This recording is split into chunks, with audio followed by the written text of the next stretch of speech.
Сәлем, менің YouTube көрермендерім, менің каналыма тіркелмеген болсаңыздар, міндетті тіркеліп қойыңыздар. Мен сіздермен күнделікті денсаулыққа пайдасы бар қасиеттермен бөлісіп отыратын боламын.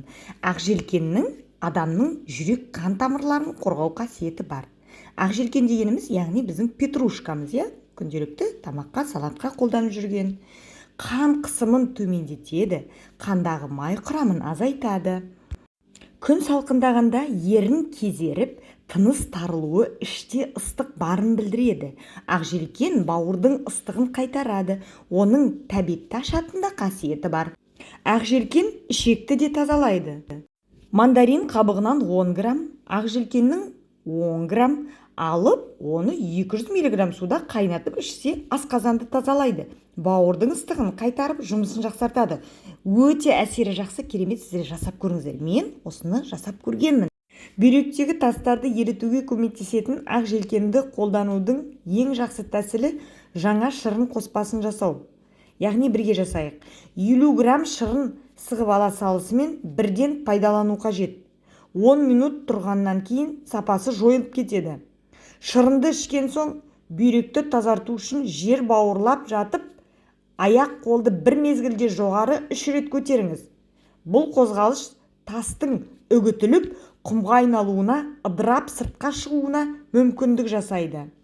Радикулитті емдеу үшін мынандай компресс дайындаңыз. Ұсақ көзді үккіштен бір картоп пен пияз және ақжелкектің бір тамырын өткізіп, өсімдік майын қосып араластырыңыз. Осы қоспаны белдің ауырған тұсына қойып, оранып жата тұрған дұрыс. Бұл компресс ауырған жерді қыздырып емдейді. Ем болсын сіздерге.